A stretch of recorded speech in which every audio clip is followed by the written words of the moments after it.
Like, no, we'll go back to Vanessa, where we will look at how the Trump regime continues to stir things up in Yemen. Yeah, Trump is saber-rattling all over West Asia and, of course, with Iran, but particularly in Yemen. So this is what he put out a couple of days ago. The Iran-backed Houthi terrorists have been decimated by the relentless strikes over the past 2 weeks. Many of their fighters and leaders are no longer with us. We hit them day and night, harder and harder. Their capabilities that threaten shipping in the region are rapidly being destroyed.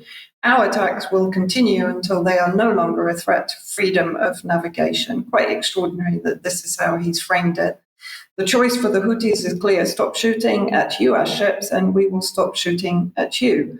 Otherwise, we have only just begun, and the real pain is yet to come for both the Houthis and their sponsors in Iran. So the usual belligerent hubris there from Trump. He then also has posted on X about a telephone call with President el-Sisi of Egypt, which he says went very well. We discussed numerous topics, among which was the tremendous military progress.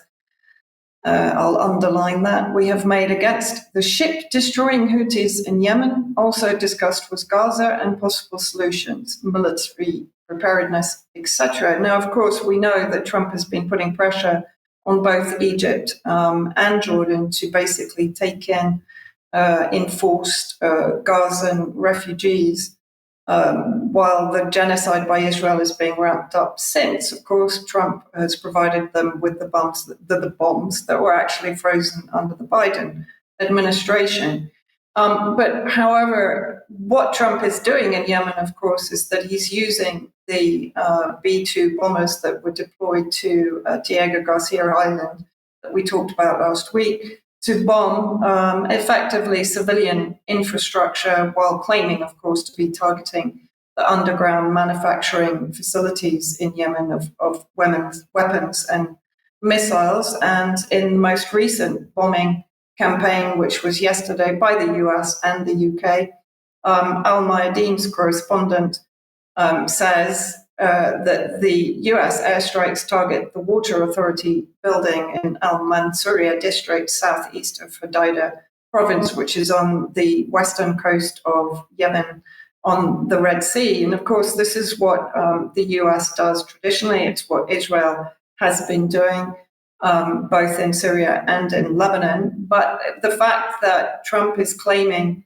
overwhelming force is bringing him victory against Yemen is effectively being contradicted by the reports being put out by both partisan media with the resistance and by the Yemeni military spokespeople. So first of all, the Yemeni Armed Forces have claimed to have targeted US carrier E-2 AEW aircraft, which is their early warning airborne aircraft, which provides them with critical intelligence on potential threats to the USS Truman, and provides them with essential surveillance and tracking. Now, that plane is deemed to have been damaged beyond repair by the Yemeni military. It's also notable that even in American media and even American military experts have been putting out statements saying, confirming basically that Yemen is giving them a pretty hard time on the battlefront. And more recently, Yemeni forces engaged in 3 battles with the US Navy. This is another statement by General Yahya Sari, who said that Yemeni attacks against US Navy vessels will continue to escalate progressively.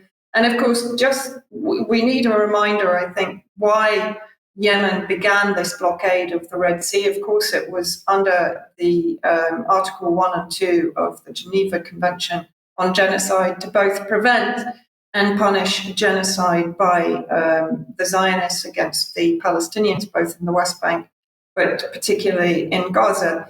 And just to give an example of how that is ongoing, in the last few days, Palestinian paramedics shot by the IOF had their hands tied. So mass graves have effectively been found with Palestinian paramedics shot in the head or executed and then buried in mass graves. And of course, what the Yemenis are most against is also the siege of Gaza, which includes the deliberate starvation. And I just wanted to play this video, which also reminds us what we are fighting against. And I think it relates intrinsically to what Roger Waters was also saying in his speech, but it also demonstrates why the Yemenis are doing what they are doing and how effectively what Trump is doing against the Yemenis is sustaining genocide by the Israeli state, or non-state, as I would say. So let's just play this video very quickly.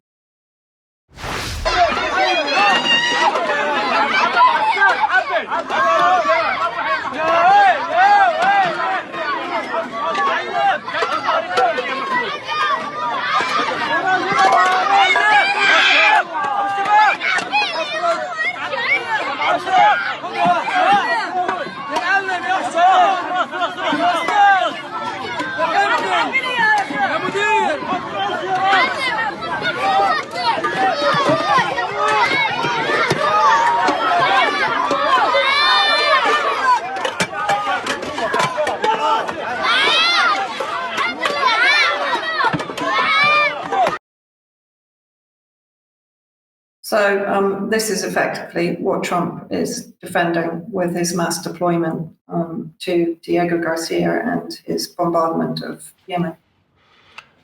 As you say, sustaining genocide. Vanessa, thank you very much.